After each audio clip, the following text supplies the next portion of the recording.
buenos días a todos los que nos sintonizan a esta hora, y en la entrevista tenemos al profesor José Gregorio Afonso, quien es secretario de Asuntos Académicos de la Asociación de Profesores de la UCB. Bienvenido, profe, nuevamente aquí al noticiero. ¿Cómo está? Muy bien, muchas gracias por la invitación. Saludos a todos los que nos están viendo en este momento. Bueno, y justamente estamos aquí para hablar del tema de la crisis universitaria que ha acaparado titulares en el último año, temas de presupuesto, del pago de los docentes, la infraestructura, la inseguridad en las casas de estudios. ¿Cómo nos encontramos luego de todos estos meses de lucha? Bueno, realmente la situación de las universidades tiene una crisis preexistente al tiempo de la pandemia y con la pandemia se agudizó.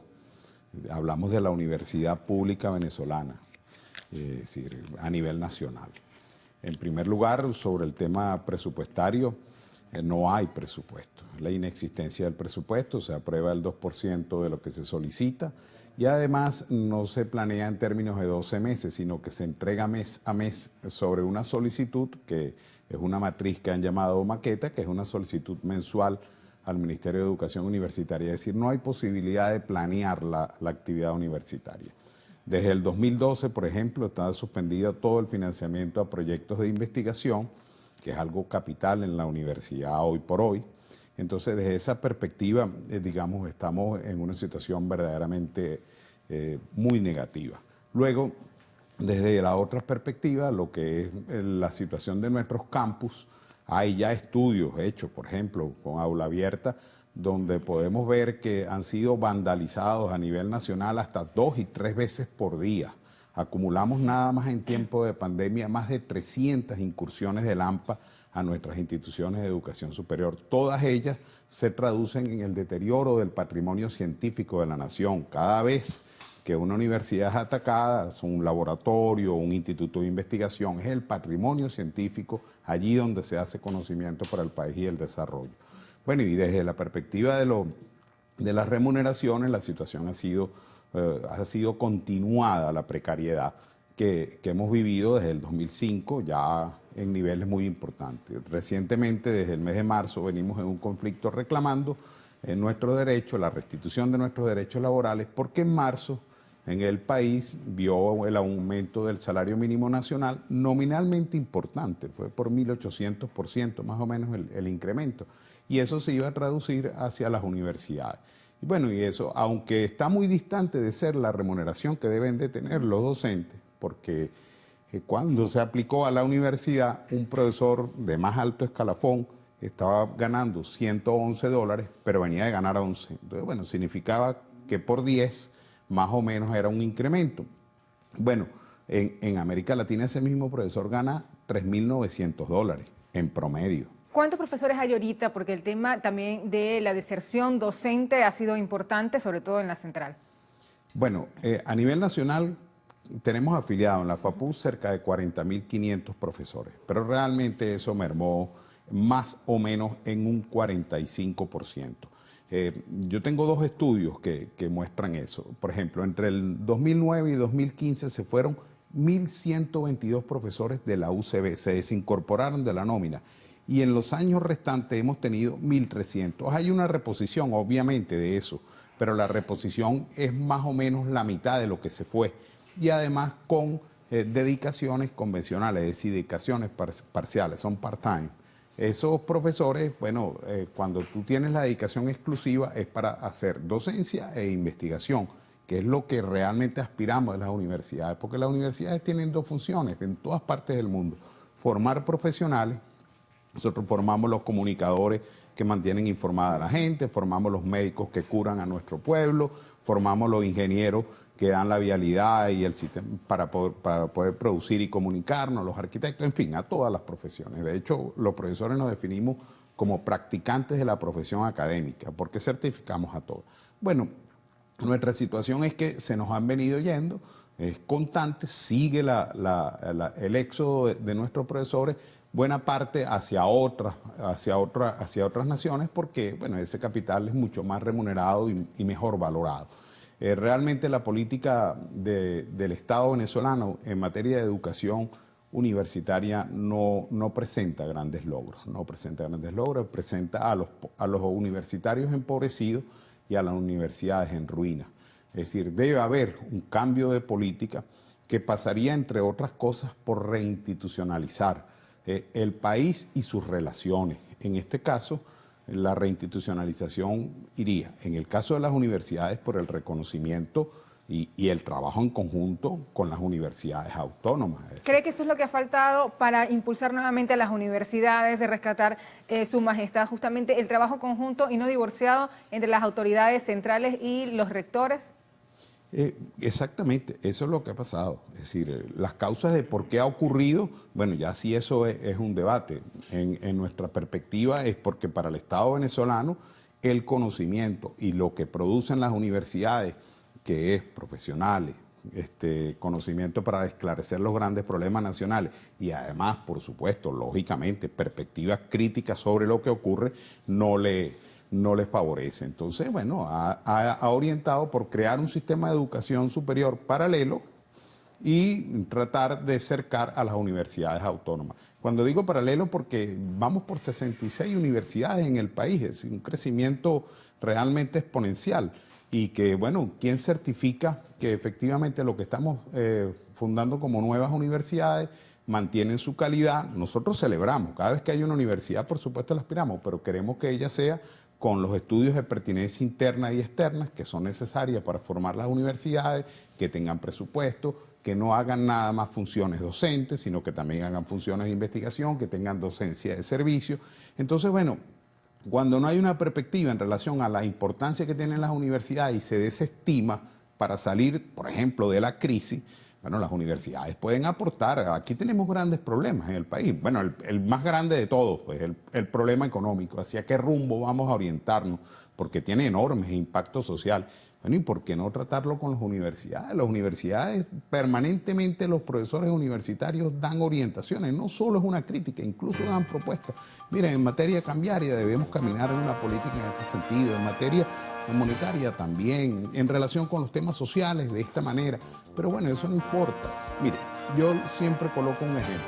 Una de las más grandes inversiones financieramente y socialmente que ha habido en el país en los últimos años es la Gran Misión Vivienda Venezuela. Bueno, es una cantidad de millones que algún día que haya una auditoría veremos que es enorme. Bueno, eso se realizó casi todo con tecnología extranjera, bielorrusa, china, y no estamos hablando de una tecnología que no pueda haber aquí. La construcción de urbanismo es algo que lo podemos desarrollar con nuestras propias capacidades, y sin embargo las universidades no fueron consultadas, ni siquiera el talento venezolano para eso. Es momento de hacer una pausa aquí en la entrevista. En la próxima parte, por supuesto, estaremos ahondando en estos detalles, cómo superar esta crisis universitaria y también otros temas como el de la UNAPRE. Ya venimos con el profesor Afonso aquí en la entrevista del noticiero.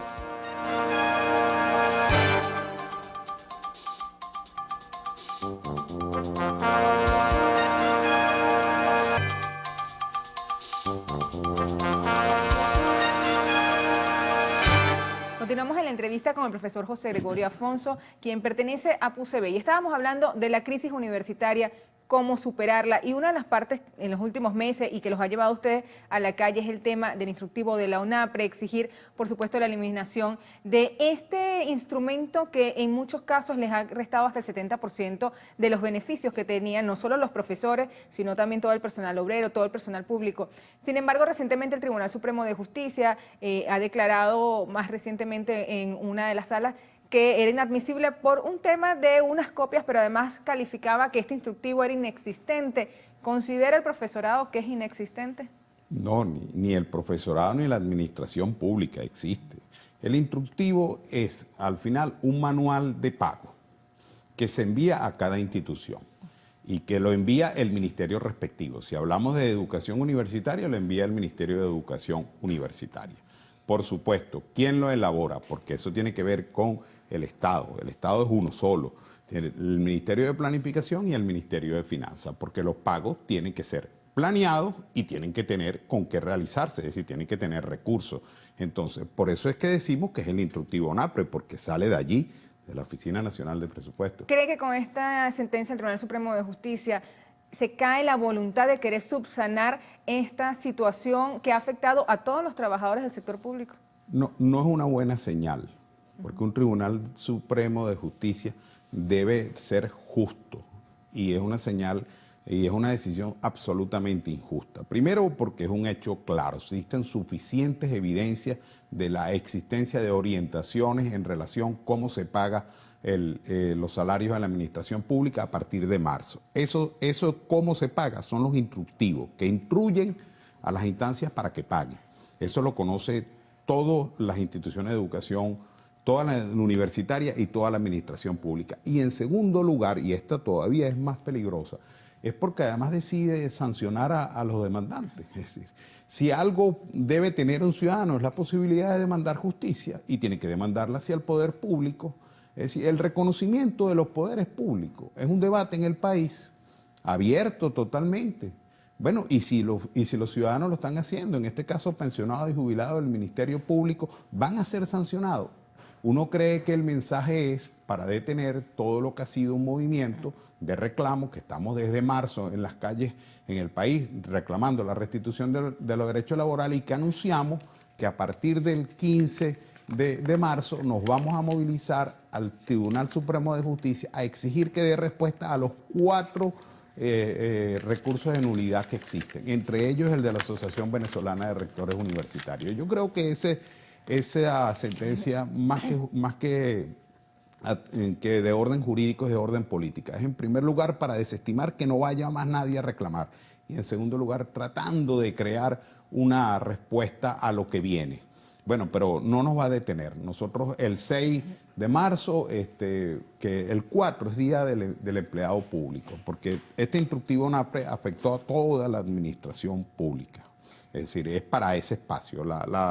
El espacio privado paga sus salarios como ellos establecen. Bueno, nosotros el 6 vamos a ir a la Fiscalía General. ¿Sería 6 de septiembre? Sí, 6 de septiembre. El 4 es domingo, es el Día del Empleado Público, nos movilizaremos el 6. Vamos a la Fiscalía porque además de exigir la restitución de nuestros derechos laborales, que es la disminución de nuestro salario, que ya por vía instructivo, sin contar la devaluación, porque nosotros, un profesor decía, en marzo con ese aumento ganaba $111 el titular, hoy gana 60. Ya tenía una reducción con el instructivo, ahora con la devaluación tiene otra más. O sea que estamos sin salario, desalarizados en la práctica. Bueno, el 6 vamos a movilizarnos para allá y después del 15 anunciamos a nivel nacional, porque todas estas movilizaciones que hemos tenido son de tipo nacional, en varias regiones. En agosto el país conoció que 60 municipios reclamaron la derogación del instructivo NAPRE, el pago del bono vacacional para los maestros y los profesores universitarios completos y 19 estados. Esa es la misma orientación que vamos a tener. Y justamente en toda esta lucha también hay reestructuraciones, vienen las elecciones dentro de la PUCB. ¿A partir de cuándo se van a dar? ¿Cómo es el lapso para la inscripción, la candidatura y qué se espera con estos cambios? Bueno, lo primero es que es las elecciones a la PUCB el 6 de octubre, con base en el convenio 98 de la OIT, es decir, sin injerencia alguna, de manera independiente, los profesores y en este caso las organizaciones de gremiales dotándose de sus instrumentos y su liderazgo, algo que debe replicarse en todo el país. Nuestras organizaciones sindicales, nuestras organizaciones gremiales deben renovarse. Ese es un asunto y para nosotros una buena noticia. Votan todos los profesores que están adscritos a nuestra asociación. Ya las inscripciones están realizadas, están las fórmulas. ¿Cuántos candidatos hay? Hay 3 candidatos, entre ellos, bueno, uno de ellos soy yo. Es decir, todos creemos que con nuestro trabajo, con nuestra trayectoria académica, porque es la elección es un gremio, pero es un gremio de académicos. Entonces, eso tiene un elemento importante. Bueno, nos vamos a renovar. El 6 vamos a realizar la elección, se realiza en Caracas, en Maracay y en los diferentes núcleos donde funciona la Universidad Central.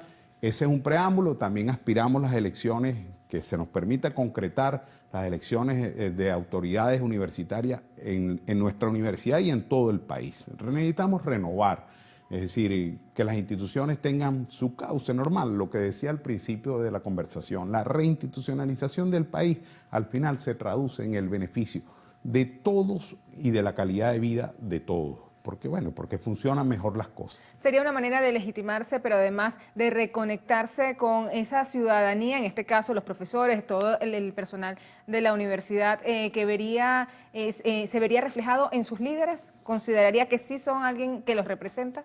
Sí, es renovar con nuevos bríos, para asumir la lucha por nuestros derechos laborales, la defensa de la autonomía universitaria y aportar a la democracia en el país. Esas son, digamos, tres grandes líneas de trabajo que puede aportar un gremio de académicos. Es decir, mejorar nuestras condiciones de trabajo. Nuestras condiciones de trabajo son todas, desde salario hasta financiamiento de proyectos de investigación, hasta posibilidad de publicar lo que son nuestras investigaciones y nuestros trabajos. Bueno, y además de eso, la autonomía universitaria, algo que es fundamental. Cuando la gente dice autonomía universitaria, para nosotros autonomía universitaria no es privilegio, es poder enseñar e investigar en libertad. Ese es un valor fundamental en las universidades. Y en tercer lugar, bueno, aportar a la democracia y a los grandes problemas del país. Eso, por supuesto, es un aporte de las universidades. Muchísimas gracias al profesor José Gregorio Afonso, quien forma parte de la APUCB. Por supuesto, haremos seguimientos a esas elecciones y también a las próximas iniciativas de calle que tenga todo el personal universitario para exigir sus derechos. Con esta información, nosotros vamos a una nueva pausa y al regreso tenemos al doctor.